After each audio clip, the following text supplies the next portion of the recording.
Can you believe she's still here after all these months? Mercy and her mother, like ticks. You feed them, and they never leave. She even walks around calling herself Mama Mercy, but where is her mercy? She's just a burden. If it weren't for us, they'd be sleeping on the streets. Mum, do you hear what they're saying? Just ignore them, my child. Don't let their words touch you. And have you seen how she cleans? Like she's doing us some great favor. At her age, she should be resting. Such a shameful life.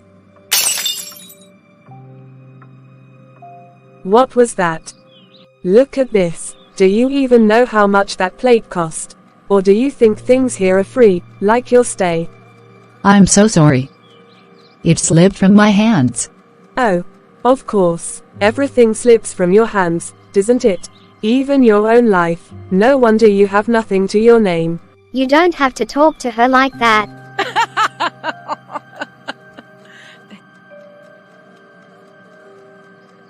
Oh, look, the beggar's daughter has a voice now. We are not beggars. Then why are you still here? Why don't you just leave? Mum, why are we even here? They treat us like trash. This is not life. Mercy. God is still with us. He hasn't abandoned us. Then where is he? Because I don't see him anywhere. I know it's hard to see him now. But that doesn't mean he isn't here. We just have to keep going, my child. One day we will see. Ah, crocodile tears everywhere. What a curse. You live in my house for free, you eat my food, and now you're breaking my things too. Do you think I'm your mother? Do you think I'm supposed to forgive all this? Do you see this? Money doesn't grow on trees, Mercy. Maybe that's why you and your mother have nothing, because you're careless. Even in suffering, you can't behave properly. I don't even know why God created some people, completely useless. Instead of being a blessing, you're a burden. Maybe you should go live in the streets. You're already used to suffering, aren't you? Look at her. Crying like that will not change your life, Mercy. Unless your tears can buy you a house, stop wasting them. Mum, if these are my own aunties, my own family, why are they treating us like this? Aren't they supposed to love us? Mercy. There is something I never told you. About what happened when your father died. Tell me, Mum. The day your father was buried, everything changed. His brothers, his sisters. These same people, they wept at his funeral. They stood by us, like they cared. But the moment we came back home, they turned against us. They said I wasn't really part of the family. They said that a woman has no right to own anything after her husband dies. They took the land, the house, everything we had. They said I was free to leave, but I had to leave with nothing. What? But Dad, he loved us. He would never. He wouldn't. But he was gone, Mercy. And they knew no one would fight for us. So, that's why we have suffered all these years, why we have nowhere to call home. Yes, my child. They left us with nothing but pain. Then where was God? Why did he let this happen? He was there, Mercy. He saw it all. He never left us. No, but Mum, why do the wicked always win? Why do they take everything, and we are left with nothing? Do you remember Joseph in the Bible? His own brothers threw him into a pit, sold him like an animal, and forgot him. But God never forgot him. What they did to us was wrong. It was cruel. But Mercy, God is still writing our story. Just like Joseph, we are in a pit right now, but we will not stay here forever. Genesis 50:20 says, what they meant for evil, God will turn for good. Do you really believe that, Mum? I do, Mercy. And one day, you will too. Hush. Look at these two, just sitting here like statues. Mercy, what are you even doing outside? You should be in the kitchen. Do you think food will cook itself? Or maybe you're waiting for an angel to come down and make dinner for us. You're lucky we even let you sleep here. Now, move, we're hungry, come. Come, let's go, my child. You can never imagine how this feels, waking up every day to disrespect and shame, being reminded that we are nothing but burdens in this house. Sometimes I think of just walking away, of going to the streets, because maybe it would be easier there. Mama and I, we are suffering. We are suffering so much. These people pretend to pray for us, to pray for our blessings, but deep down, I know, they are praying for our delay. They enjoy seeing us like this. Mama has become their house help, ordered around like a slave, shouted at in front of the children, in front of me. It hurts so much. Every time someone offers Mama a job, it just disappears. They never call back. It's like every door is locked. Like we're trapped in this suffering with no way out. God, why? We are waiting on you, Lord. I thank you because you are the only hope we have left. But it's hard. It's so hard. Right now, I feel desperate. I haven't lost faith, but I have no peace. I've spent my whole life carrying other people's burdens, helping whenever I could. But why? Why is it that when it's my turn to need help, every door is shut? I'm turning 24 this year. 24, and life is only getting harder. Every day feels like a battle that I'm losing. But God, you told me. You said your hands are not too short to save. You said your ears are not too dull to hear. I am holding on to your word, to your promises. But, God, I am not strong.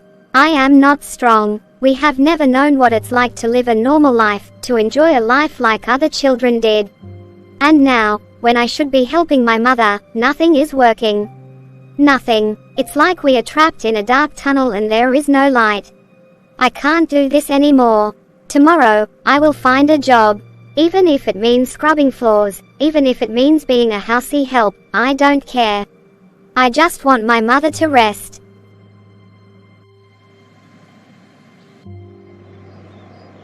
Good morning. I'm here to inquire if you have any open positions here, even if it's cleaning.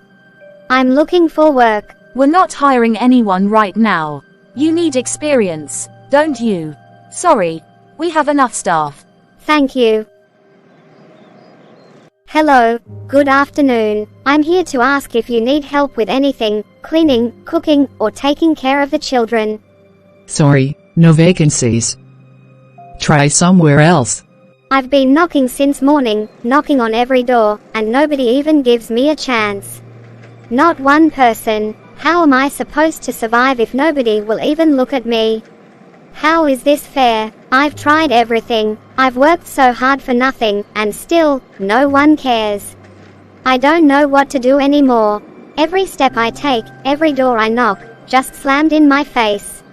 I thought things would get better. I thought God would open a way for me, but nothing's changed. Maybe I'm not meant for anything.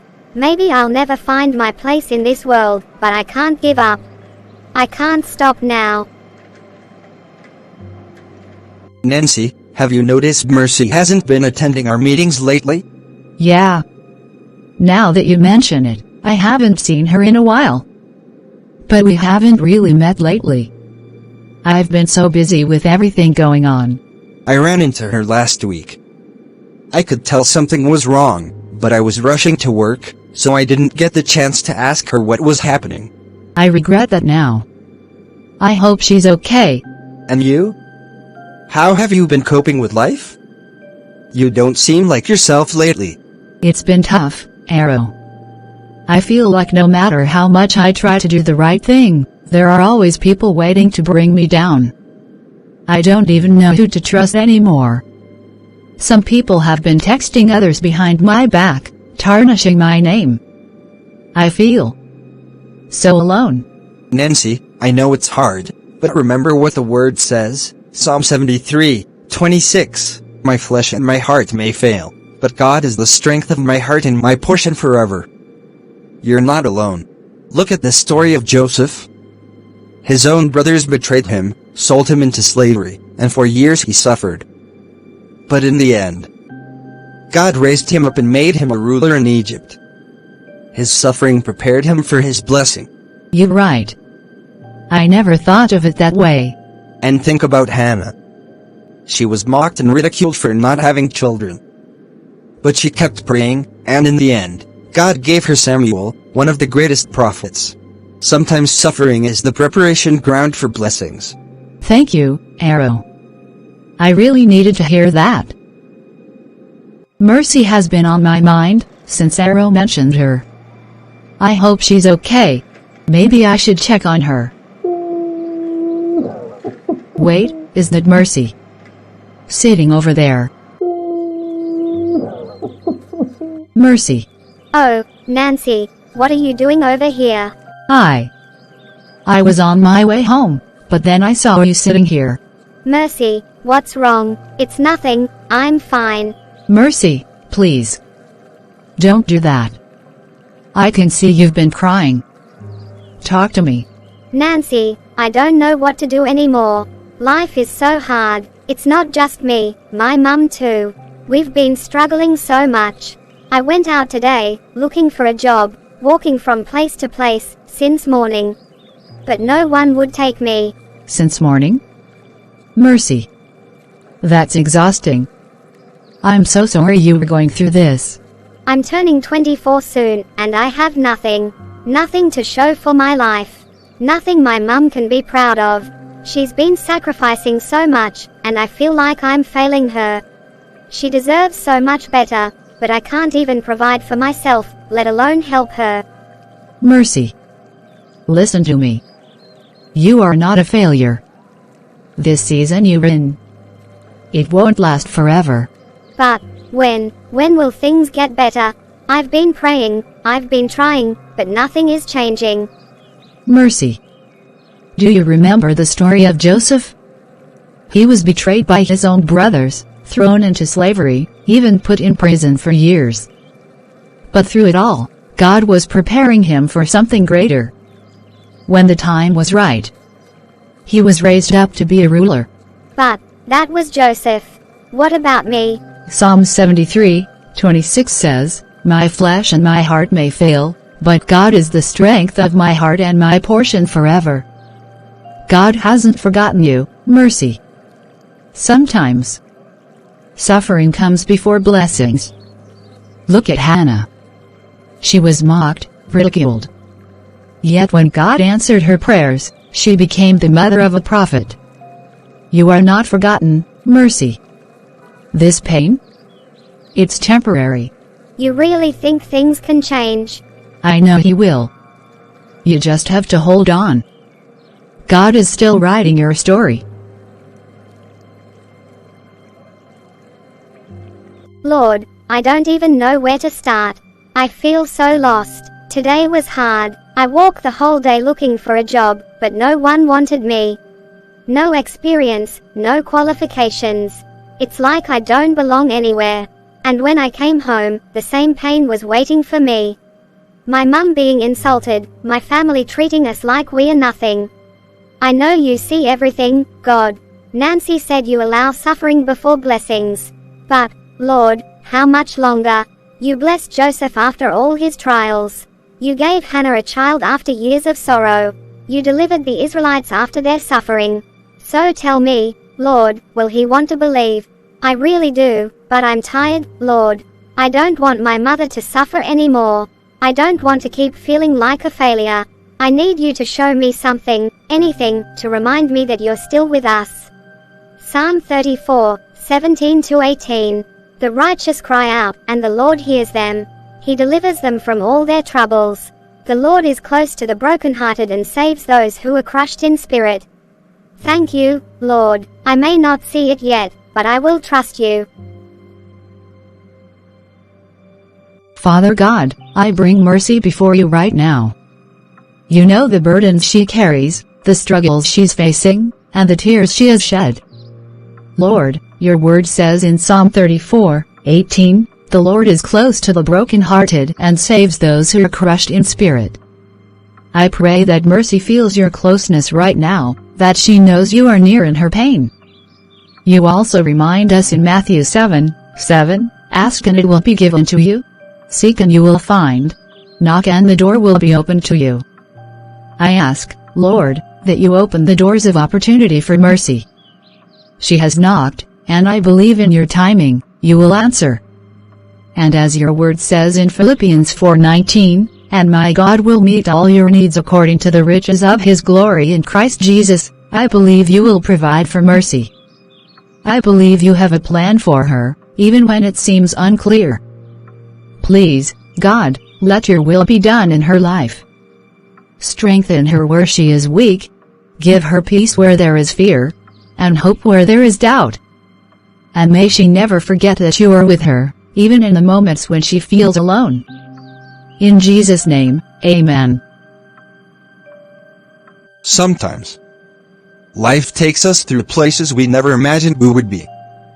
Places filled with pain, rejection, and silence. Moments where the people we thought would stand with us are the very ones who walk away. Where doors close without explanation. And where even our strongest prayers seem to echo back unanswered. Places where you wake up every morning with a heavy heart, wondering how you will make it through the day. Carrying burdens no one else can see. Fighting battles no one else understands.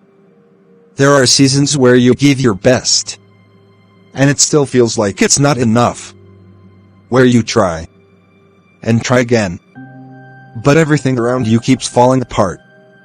Where hope feels distant, and peace feels unfamiliar.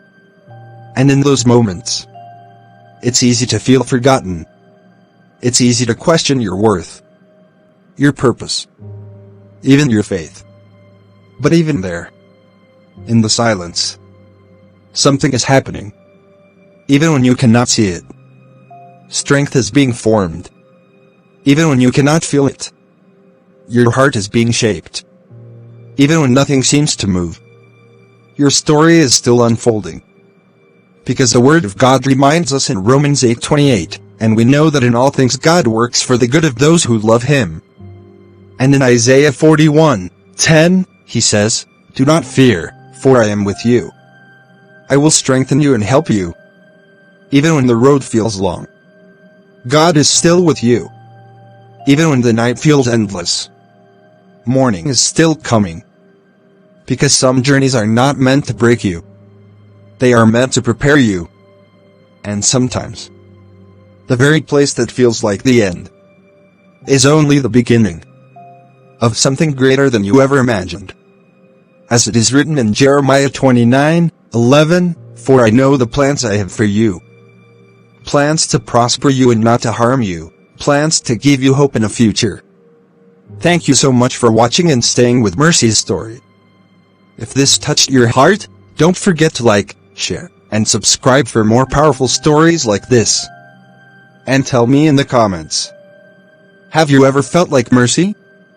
So don't stop here. Mercy's story is not over yet. Watch part 2 and see how everything begins to change.